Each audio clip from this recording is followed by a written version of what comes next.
Miss Anuradha Rana please.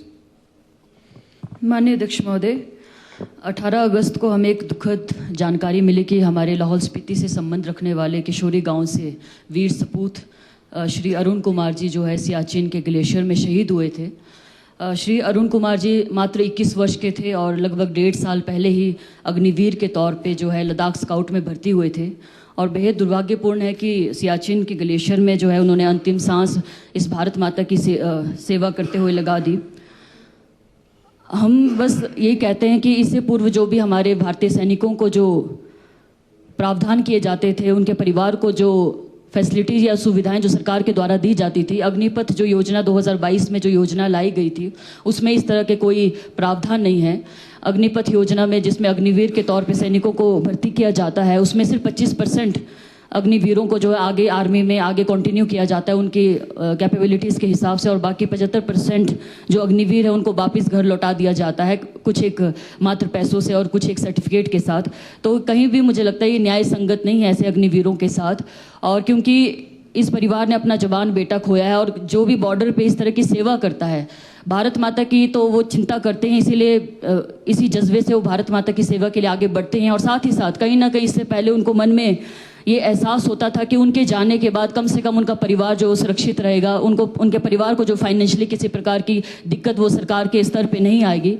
पर दुर्भाग्यपूर्ण अब इस तरह का कोई प्रावधान नहीं है। मेरा प्रदेश सरकार से ये निवेदन रहेगा कि श्री अरुण कुमार जी के परिवार को जो है सम्मान राशि के तौर पे आर्थिक मदद भी की जाए, जैसे कि कुछ प्रदेशों ने, हरियाणा वगैरह प्रदेशों ने, राजस्थान प्रदेश ने किया भी है। और साथ ही साथ त्रिलोकीनाथ सड़क मार्ग जो हमारा पीडब्ल्यूडी के अंडर जो एक सड़क मार्ग है, इसका नामकरण श्री शहीद अरुण कुमार जी के नाम पे किया जाए। इसका मैं लिखित में भी प्रपोजल जो है डिपार्टमेंट को दूंगी। मेरा निवेदन रहेगा कि कैबिनेट से इसे मंजूरी दी जाए और शहीद को सम्मान के तौर पर कम से कम इस सड़क का नामकरण जो है शहीद के नाम पर किया जाए।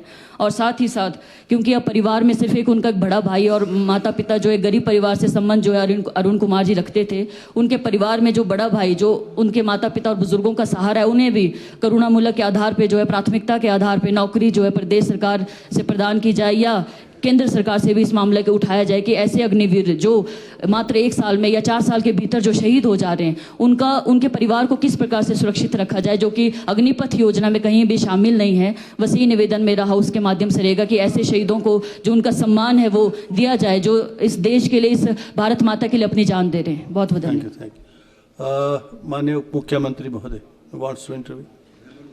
माननीय अध्यक्ष महोदय, माननीय सदस्य ने अरुण कुमार जी की शहादत का मसला यहाँ पे उठाया है कि वो अग्निवीर के तौर पे काम कर रहे थे और जहाँ तक अग्निवीर को रेगुलर फौजी की तरह तो ट्रीट नहीं किया जाता और ये संघर्ष हम लोग कर भी रहे हैं।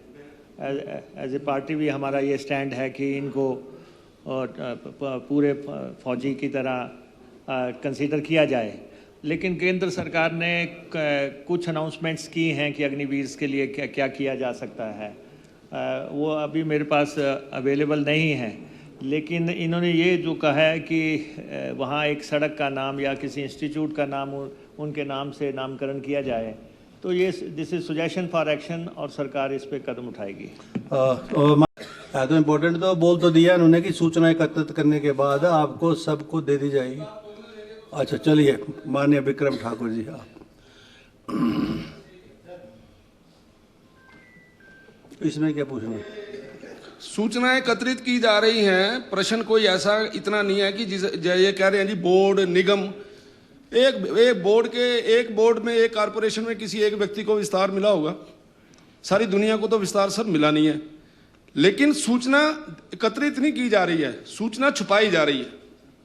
अखबारों के अंदर आ रहा है कि आप लोगों ने ये जो जिसके बारे में हमने पूछा है पुनर्नियुक्ति के बारे में, और हाई कोर्ट दे रहा डायरेक्शन आपको कि जिनकी पुनर्नियुक्ति आपने की है उनको आप फाइनेंशियल पावर्स नहीं दे सकते, लेकिन आपने दी हुई हैं।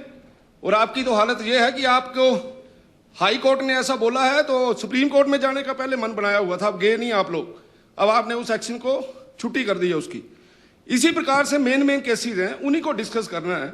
मैं चाहता हूं आश्वस्त करें कितनी जल्दी इसका उत्तर आ जाएगा, ताकि सदन को पता लगे, लोगों को पता लगे कि किस प्रकार से जो रूल्स हैं उनकी धज्जियां उड़ाई जा रही हैं।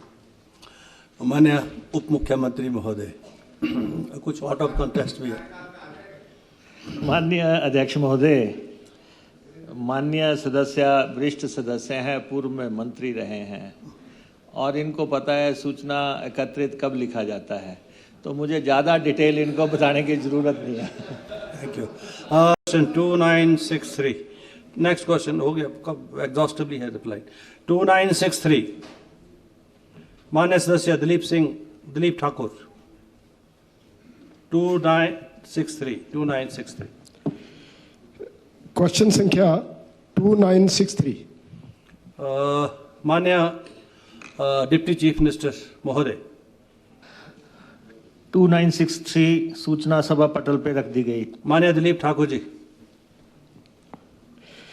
माननीय अध्यक्ष महोदय, मेरा प्रश्न था कि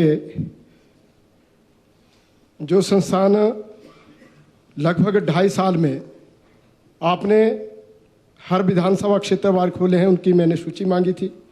दूसरा, मैंने कहा था कि जो संस्थान पिछली सरकार ने खोले थे और उन संस्थानों को इस सरकार ने डिनोटिफाई कर दिया था, और जो संस्थान पिछली सरकार ने खोले थे, जयराम ठाकुर की सरकार ने खोले थे, किसानों ने अपनी मलकीत भूमि उस संस्थान के नाम की थी 10 बीघे, उस संस्थान के नाम की थी, पॉलिटेक्निकल कॉलेज भद्रोता के नाम से की थी, मलकीत भूमि की थी, और सरकार ने डिनोटिफाई कर दिया। मेरा आपके माध्यम से उप मुख्यमंत्री से निवेदन रहेगा कि क्या आप उन संस्थानों को दोबारा से खोलेंगे जिनकी मलकीत भूमि किसानों ने उनके नाम की है, क्या उन संस्थानों को दोबारा से आप खोलेंगे? माननीय उप मुख्यमंत्री महोदय।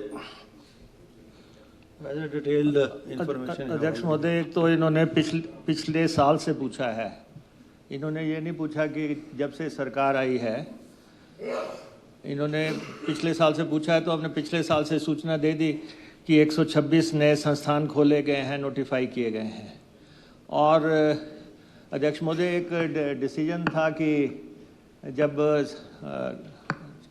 सरकार बदली थी तो पिछली गवर्नमेंट के 6 महीने के फैसलों को रिव्यू किया जाता है, 6 महीने का रिव्यू किया जाता था। आप भी करते हैं, और 6 मंथ्स का रिव्यू हुआ था, उसमें कुछ संस्थान बंद हुए थे, लेकिन 126 तो खुल भी चुके हैं, और ये गुणदोष के आधार पे खोले जाते हैं। और जो आप कह रहे हैं कि एक पॉलिटेक्निकल कॉलेज, उम्मीद पे ही संसार टिका हुआ, आप अभी से इतने निराश क्यों हो रहे हैं?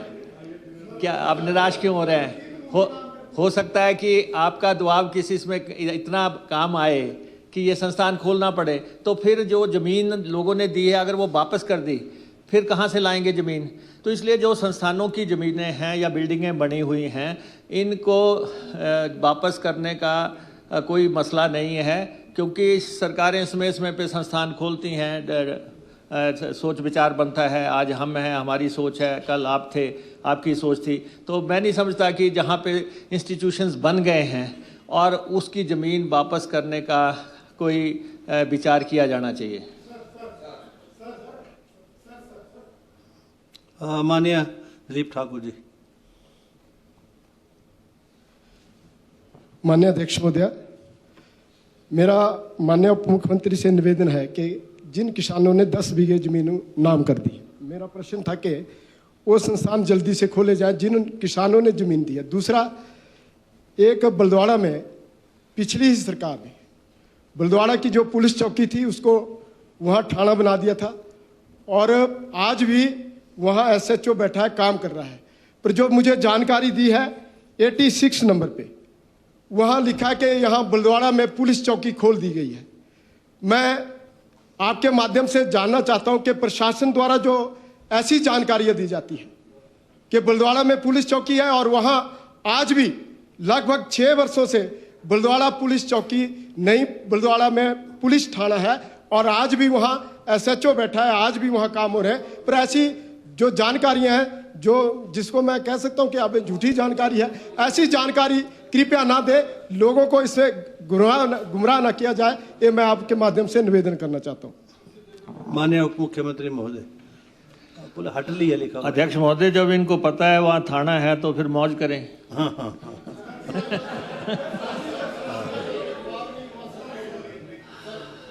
हाँ राजन जी। बहुत बहुत धन्यवाद माननीय अध्यक्ष महोदय। मैं पिछले very short and brief please.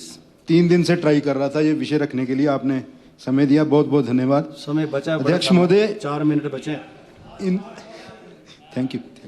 Indora विधानसभा क्षेत्र की ओर आपका ध्यान आकर्षित करना चाहता हूं, जहां हाल ही में हुई भारी बरसात एवं बाढ़ के पानी के कारण बहुत ज़्यादा नुकसान जो है वहां पर हुआ है। विशेष करके इंदौरा कस्बे में जब से मैंने भी होश संभाला है, पहली बार जो है इतना नुकसान जो है पानी, बाढ़ के पानी के कारण इंदौरा कस्बे में भी हुआ है। इसमें सड़कों में, पुलों में कलवर्टें जो हैं टूटी हैं, रास्ते टूटे हैं, डंगे लोगों के टूटे हैं, लोगों के घरों में पानी चला गया है, दुकानों, गौशालाओं में, यहाँ तक कि निजी संपत्तियों को काफ़ी नुकसान वहाँ पर हुआ है। इसके साथ साथ अगर मैं पूरे नूरपुर पुराने सब डिवीज़न की बात करूँ, नूरपुर, ज्वाली, हमारा फतेहपुर है, देरा है, उसके साथ साथ इंदौरा है, बहुत सा नुकसान वहाँ पर जो है बाढ़ के पानी के कारण हो रहा है, चाहे देर खट के कारण हो रहा है। लोगों की फसलें जो हैं पूरी तरह से बर्बाद हो चुकी हैं, क्योंकि ये धान का सीज़न भी था और पूरी तरह से जो लोग उस पर डिपेंड भी थे फसलों के ऊपर। किसानों की जो है बगीचे पूरी तरह से बर्बाद हो चुके हैं और इस पानी भर जाने से पूरा का पूरा जीवन वो जो है अस्त व्यस्त हुआ है। इसके साथ साथ पौंग डैम से भी जो लगातार पानी छोड़ा जा रहा है, पिछले कल भी लगभग 1 लाख क्यूसिक पानी वहाँ पर छोड़ा गया और जिसके कारण निचली सभी फतेहपुर और हमारी इंदौरा विधानसभा क्षेत्र की पूरी जो हमारी अपनी 17 पंचायतें जो हैं जलमग्न हो चुकी हैं और ये सिलसिला जो है लगातार जो है जारी है और ये बड़ा एक चिंता का विषय है, जिस पर जो है मैं आपके माध्यम से सदन का ध्यान जो है आकर्षित करना चाहता हूँ। और मैं ये आपके माध्यम से माननीय उप मुख्यमंत्री जी यहाँ पर बैठे हैं, हमारे माननीय कृषि मंत्री जी भी यहाँ पर बैठे हैं जो उसी क्षेत्र से आते हैं और भली भांति जानते हैं, तो मैं चाहता हूं कि प्रभावित क्षेत्रों का जो है विशेष सर्वेक्षण जो है करवाया जाए और जो जान माल का वहां पर नुकसान हुआ है, फसलों का नुकसान हुआ है, उसका जो है उचित मुआवजा जो है शीघ्र दिया जाए, राहत राशि शीघ्र दी जाए। बहुत बहुत धन्यवाद। Thank you. Honourable deputy chief minister sir. अध्यक्ष महोदय, माननीय सदस्य ने जो मसला उठाया है ये पहले से ही सरकार के ध्यान में है और मौजूदा जो आपदा आई है, वह बारिश आई है, बहुत भारी नुकसान इनकी कॉन्स्टिट्यूंसी और उसके आसपास के इलाकों को हुआ है। पिछले साल भी इनको बहुत नुकसान हुआ, इस साल भी बहुत नुकसान हुआ और पौंग डैम के पानी छोड़ने की वजह से वहाँ पे पशुओं को भी नुकसान हो रहा है, लोगों को भी नुकसान हो रहा है। तो ये मसला सरकार के संज्ञान में है, जो भी राहत कार्य वहाँ पे चलाए जाने होंगे सरकार उसके लिए वचनबद्ध है। Thank you. अब कागजात सभापति के ऊपर संज्ञान ले रहे माननीय उप मुख्यमंत्री महोदय। माननीय अध्यक्ष महोदय, माननीय सदस्य भवानी सिंह पठानिया ने और केवल सिंह पठानिया जी ने और साथ में संजय रतन जी ने जो ये मसला उठाया यहाँ पे, हालांकि ये 0 आवर्स में उठाया गया है, मैं समझता हूँ कि ये इसका संकल्प आपको विधानसभा में लेके आना चाहिए और अगर आप संकल्प लेके आते हैं तो उस पर हाउस फैसला कर सकता है, प्राइवेट मेंबर डे के दिन भी ला सकते हैं या अध्यक्ष महोदय जिसमें भी आपको अलाउ करें तो उस पर चर्चा करके, क्योंकि ये तो सारा हिमाचल जानता है कि वज़ीर राम सिंह पठानिया जी का बहुत बड़ा योगदान है अंग्रेज़ों को भगाने में और उनके खिलाफ विद्रोह करने में, और उनका नाम वैसे तो बहुत ही सम्मान और आदर से पूरे हिमाचल में लिया जाता है, लेकिन जैसा आपने कहा ये भी किया जा सकता है कि हम एडमिनिस्ट्रेटिव तौर पे सरकार की तरफ से ये भेजें रिकमेंडेशन कि इनको स्वतंत्रता सेनानी घोषित किया जाए, या सेकंड ऑप्शन ये है जो आप कहें कि हाउस में संकल्प लाके इसको पारित करके भेजा जाए केंद्र सरकार को। जो भी ऑप्शन आप डिसाइड करेंगे हम उस पर आगे बढ़ेंगे। उनकी सेवाओं को हिमाचल हमेशा याद रखेगा, ये मेरा कहना है। Thank you very much. ऊपर संज्ञान ले रहे माननीय उप मुख्यमंत्री महोदय। माननीय अध्यक्ष महोदय, माननीय सदस्य भवानी सिंह पठानिया ने और केवल सिंह पठानिया जी ने और साथ में संजय रतन जी ने जो ये मसला उठाया यहाँ पे, हालांकि ये 0 आवर्स में उठाया गया है, मैं समझता हूँ कि ये इसका संकल्प आपको विधानसभा में लेके आना चाहिए, और अगर आप संकल्प लेके आते हैं तो उस पर हाउस फैसला कर सकता है, प्राइवेट मेंबर डे के दिन भी ला सकते हैं, या अध्यक्ष महोदय जिसमें भी आपको अलाउ करें तो उस पर चर्चा करके, क्योंकि ये तो सारा हिमाचल जानता है कि वज़ीर राम सिंह पठानिया जी का बहुत बड़ा योगदान है अंग्रेज़ों को भगाने में और उनके खिलाफ विद्रोह करने में, और उनका नाम वैसे तो बहुत ही सम्मान और आदर से पूरे हिमाचल में लिया जाता है, लेकिन जैसा आपने कहा ये भी किया जा सकता है कि हम एडमिनिस्ट्रेटिव तौर पे सरकार की तरफ से ये भेजें रिकमेंडेशन कि इनको स्वतंत्रता सेनानी घोषित किया जाए, या सेकंड ऑप्शन ये है जो आप कहें कि हाउस में संकल्प ला के इसको पारित करके भेजा जाए केंद्र सरकार को। जो भी ऑप्शन आप डिसाइड करेंगे हम उस पर आगे बढ़ेंगे। उनकी सेवाओं को हिमाचल हमेशा याद रखेगा, ये मेरा कहना है। Thank you very much. Executing agency PWD है, एग्जीक्यूटिंग एजेंसी पीडब्ल्यूडी है, उस रणधीर जी बड़े सीनियर है, एग्जीक्यूटिंग एजेंसी इनकी पीडब्ल्यूडी है। Next issue by the honourable member Shri Ram Kumar ji, ISBT का इशू है आपका, जिसको रजिस्टर किया हमने। धन्यवाद अध्यक्ष महोदय। अध्यक्ष महोदय, बद्दी जैसा सबको विदित है कि एशिया के सबसे बड़ा औद्योगिक क्षेत्र है, और बद्दी का आईएसबीटी काफ़ी समय से लटका हुआ है। तो मैं सरकार से निवेदन करता हूँ, इसके एनओसी तो एचआरटीसी डिपार्टमेंट ने दे दिया है, लेकिन इसकी कंस्ट्रक्शन कार्य शीघ्र शुरू हो, ऐसा मैं निवेदन माननीय उप मुख्यमंत्री जी से करना चाहता हूँ। इसकी जगह ट्रांसफ़र हो चुकी है और बहुत ही अहम हमारा ये बस अड्डा है। Thank you. Thank you. माननीय उप मुख्यमंत्री महोदय। अध्यक्ष महोदय, माननीय सदस्य ने बद्दी क्षेत्र में नया बस अड्डा बनाने की बात की है। ये इनके साथ बैठ के ही फाइनल हुआ है कि ये बस अड्डा ये एचआरटीसी से नहीं बनवाना चाहते हैं, ये चाहते हैं कि इसको या तो हाउसिंग बोर्ड बनाए या कोई और एजेंसी बनाए। तो हमने बोर्ड ऑफ डायरेक्टर्स में ये पारित कर दिया है कि हमने ये बस अड्डा किसी और एजेंसी को सौंपने का जो भी ये कहेंगे उसका फैसला कर दिया है, और हम इनको एक बहुत ही आधुनिक और सुंदर बस अड्डा बना के तैयार करेंगे, जो कि एशिया का जो सबसे बड़ा इंडस्ट्रियल एरिया है उसके अनुरूप हो, ये मैं कहना चाहता हूँ। Thank you. क्वेश्चन 332 माननीय सदस्य श्री कैप्टन रंजीत सिंह सुजानपुर। माननीय अध्यक्ष जी, क्वेश्चन नंबर 332। माननीय उप मुख्यमंत्री महोदय। अध्यक्ष महोदय, सूचना सभा पटल पे रख दी गई है। माननीय कैप्टन साहब।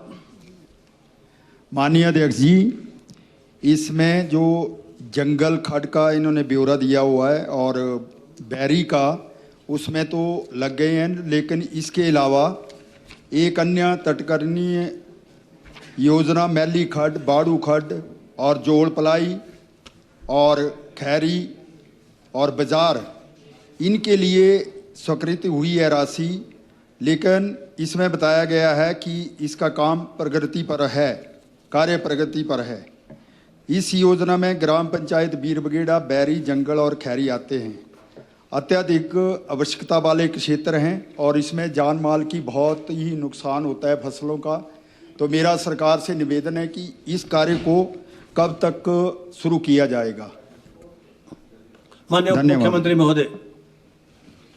अध्यक्ष महोदय, 2 योजनाएं हैं और इसमें जो इन्होंने गांव बताए हैं ये लगभग सारे कवर हो गए हैं, और एक जो है 6,77,48,000 रुपये का है, इसका कार्य 2022 में कंप्लीट हो गया।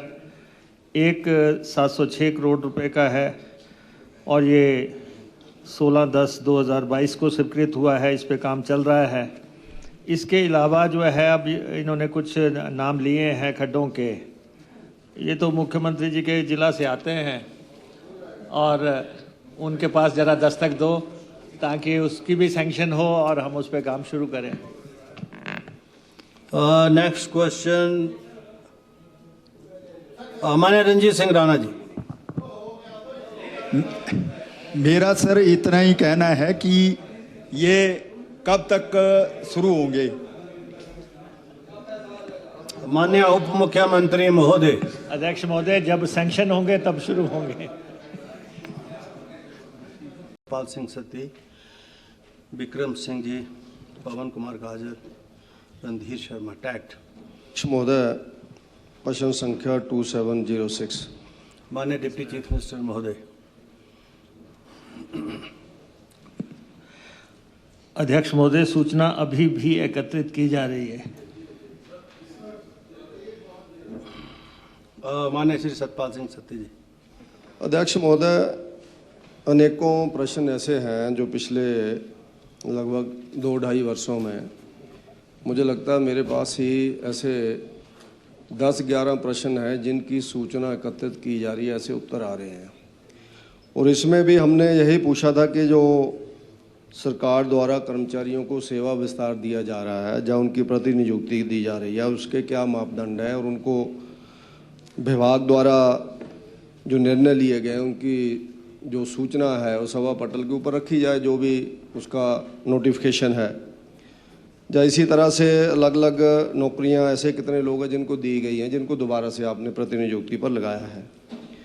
लेकिन इसमें भी सूचना एकत्रित की जा रही है और अनेकों प्रश्न हम सब लोगों के बार बार ऐसे आते हैं। और जहां एक तरफ पुराने लोगों को लगाया जा रहा है, वहीं पर अलग अलग डिपार्टमेंट्स की प्रमोशंस रुकी हुई हैं इन्हीं चीज़ों के कारण। और माननीय उप मुख्यमंत्री जी आज इसका जवाब देंगे, तो मेरा उप मुख्यमंत्री जी से ये भी निवेदन रहेगा कि आपके ही जो इससे शायद जुड़ा हुआ तो नहीं है, 2-3 लोगों के ऐसे बार बार फ़ोन आते हैं HRTC के कि हमारी आज 28 तारीख होगी, आज भी पेंशन नहीं पड़ी है। तो आपने तो ये बोला था कि एक भी व्यक्ति बताओ कि जिसको पेंशन नहीं पड़ी है, मैं आपको नाम दे सकता हूँ, दोपहर को फ़ोन नंबर भी दे दूंगा। इस प्रश्नकाल के बाद आप उनसे बात कर सकते हैं। बटसर से व्यक्ति हैं, बार बार रोते हुए फ़ोन करते हैं वो। तो आप एक तरफ ये प्रतिनियुक्तियों पे जोर दिया हुआ है, अलग अलग लोगों को आप बार बार रख रहे हैं, प्रमोशनें रुकी हैं, और वही लोग कुछ लोगों को पेंशन तक नहीं मिल रही है, महीना बीतने के ऊपर आ गया है। तो इसके बारे में आपका माननीय मुख्यमंत्री जी क्या कहना है? माननीय डिप्टी चीफ मिनिस्टर महोदय।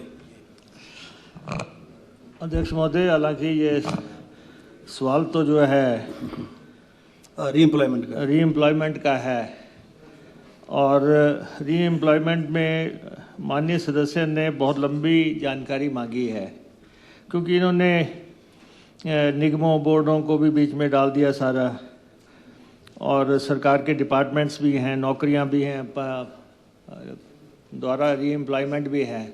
तो सवाल बहुत डिटेल्ड है, तो हम चाहते हैं कि हाउस में पूरा डिटेल्ड रिप्लाई आए, तो जैसे ही सूचना एकत्रित होती है तो आपको उपलब्ध करवा दीजिए। 1 मिनट पहले सुनो। Let him finish.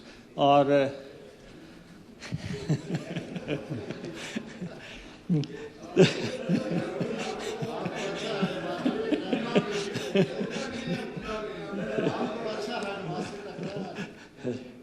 तो अध्यक्ष महोदय, तो ये तो एक लंबी डिटेल्ड है और छुपाने की कोई मंशा नहीं है, बहुत जल्दी आपको उपलब्ध करवाई जाएगी। दूसरा अध्यक्ष महोदय, माननीय सदस्य ने HRTC की पेंशन का मसला साथ जोड़ दिया, क्योंकि इनको लगा कि आप फिर टाइम दें ना दें तो साथ में लगा देता हूँ। तो इसमें सर ऐसा है कि हमारी पेंशन एंड पे जो है पूरी रेगुलर चल रही है और आज दिन तक तनख्वाह जो है हर एम्प्लॉय की दी है। पेंशन हमने जैसे कहा कि हर महीने हम उपलब्ध करवा देते हैं। आज पेंशन पड़ रही है और आज उनको मिल जाएगा। तो आज तक हम पूरा अपडेट हो जाएंगे कि जब से गवर्नमेंट आई है HRTC में तनख्वाह भी दी गई है, पेंशन भी दी गई है। इसलिए वो कहते हैं कि हमें डेट फिक्स करो कि वो उनका मेनली ये है कि आपने अगर तनख्वाह 1 को देनी है या 5 को देनी है या पेंशन 15 को देनी है, डेट फिक्स करो। तो वो हमारी अभी तक बातचीत फाइनेंस से चल रही है। अगर वो सिरे चढ़ जाता है तो फिर हम डेट दे पाएंगे, अन्यथा हम हर महीने पे एंड पेंशन दे रहे हैं और आज दिन तक हमारा ट्रैक रिकॉर्ड सही है।